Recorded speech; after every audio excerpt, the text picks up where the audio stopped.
Welcome to another episode of the One of Angel's video blog. As always, I'm your host, Eric Osborne, joined once again by my buddy, Tim Korkleski. Yes, Tim Korkleski. Say it 10 times fast, because I can't. I can't, and it's my name. Alright. That joke will never get old. No, it won't. No. Today we're covering Project Teknes. Finally done. And I've been slacking on the video, because this has been finished for well over a month. So my apologies to all you who wanted to see it, but it is here. Not on the camera yet. We'll get to that here right quick. Project Teknes. Alright, so really quick recap. What I did here, I took a lot of models and painted them. So I have 12 total union workers, 2 union bosses. I have 6 of the lineman controller. I have 2 of the Zolek, 2 of the Galvanic Defenders. I have the Iron Ward. I have Ras-Sevisk. I have a C.A.G.E. I have Sorik the Unfinished. Am I missing anything? I think that's everything. So that's everything on the board. Everything on the board.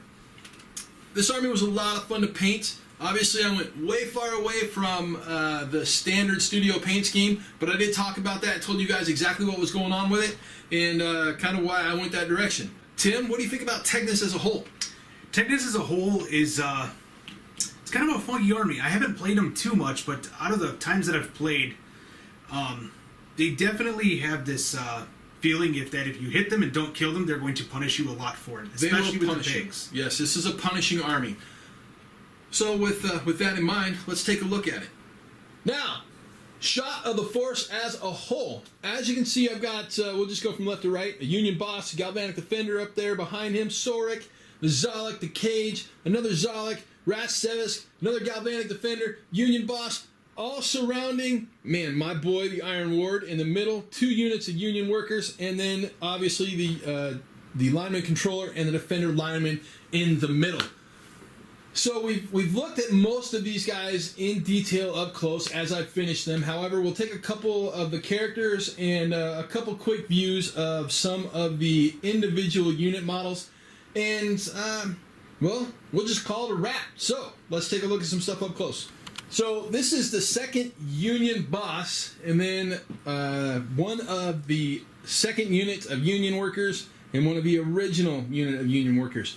Now, I believe we looked at the original unit a while back, and the second unit, I will show you the differences between them, because I gave them 2 different paint schemes, and if you recall, I actually painted the first Union boss in a very skin tone-ish manner. The second Union boss, obviously, I set up and painted to be more like his unit. We'll zoom in on there really quick. So as you can see, details of the face, some of the eyeballs on both the rider and the mount, details of the skin tone.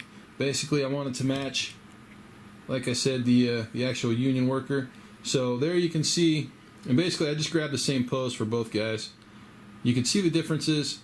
One is more gray in armor, one is more green, one has yellow eyes, and one has red eyes. Same pose, same model. I just wanted to do basically 6 of them different than the others. Tim, on the Union, what do you think of these guys? As a whole, I'm a big fan of the Union workers. Game-wise, they have 2 wounds. Once you wound them, and you can choose to wound them, they hit you much, much harder than they normally would. Much, much harder. Yeah, they kind of are a pain in the ass on the table. But it's cool. I dig them. So there you see, like I said, the 2 different units of Union workers, and obviously the second Union boss. We'll get some characters now.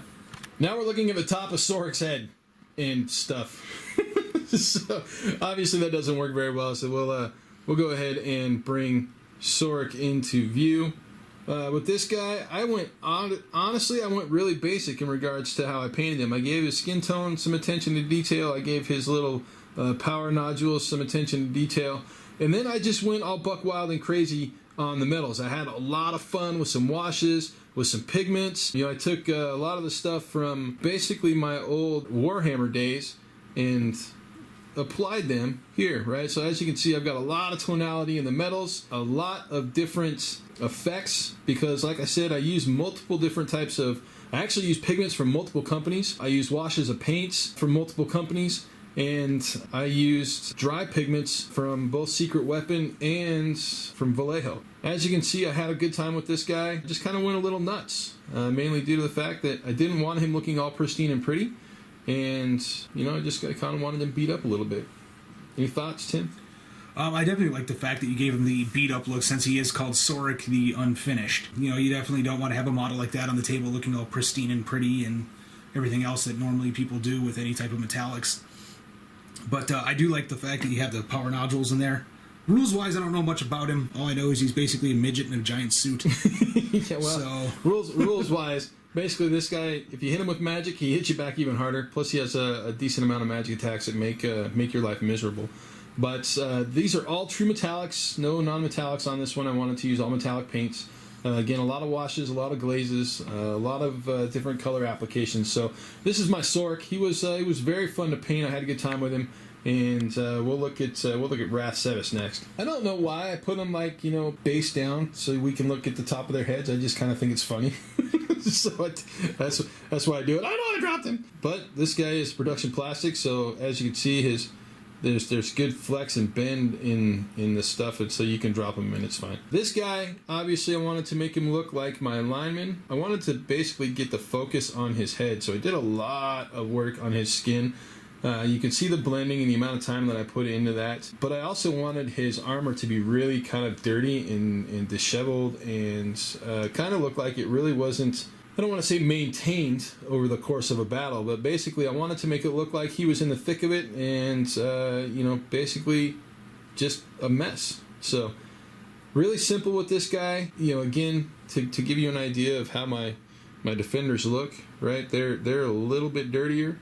But, again, I wanted this guy to look like he was in the mix with everybody else. So, that's Wrath Sevis. Tim, you have any thoughts on this guy? Yeah, I really like the fact that you took the time to blend in his skin a little bit more. Again, him being a character, putting more detail into him compared to the typical line troops is always a good idea. I do like the fact you dirtied up the armor. It makes him look like he's a working man. That's right. Well, he is a working man, right? So, I mean, the Union, the lineman controller, or lineman defenders, lineman control, they're all working men. They fight for the Humanum movement, and that's a big deal to these guys. That's Wrath Sevis, and we'll move on to the Iron Ward, which I think we've covered in the past, but he's so awesome, we'll cover him again. Oh, the Iron Ward. There he is, all rassed in. Voy. So Voy, his mount, his partner, the guy that I made look extremely demonic, the super pig, he is, without a doubt, my favorite character in the Wrath of Kings novella. Zoom out a little bit there so we can get the entire model on. I think I spent way too much time on this model, to be honest with you. This is a paint job that literally was weeks in the making. I spent a huge amount of time blending the skin, huge amount of time blending the metals, right? And this guy went with the non-metallic metal look, mainly just due to the fact that I feel it fits the army. On top of that, you're riding a giant demonic pig. I wanted to give him, basically the old latex look. So his leather or his armor got that latex coverage, and I'm very actually happy with the results. So the Iron Ward is a beast on the battlefield. He makes your Union workers just monstrous, and like I said, I really wanted to give him a unique look, and the effort put into this guy, I feel, kind of matches what I was trying to get across. Tim, your thoughts? I really like the variance in color scheme that you have across the entire model. Like, you did a lot to make his face stand out and really kind of give him that demonic look. If you focus on the model a little bit closer, you'll actually notice this guy has 3 eyes or 3 eyes per side compared to like everybody else, where they just have 2 normal eyes like regular people or regular pig people. And I do like the touch of the latex armor. It kind of gives it that bit of a disturbing feel to him. More of a gimp warrior than anything else.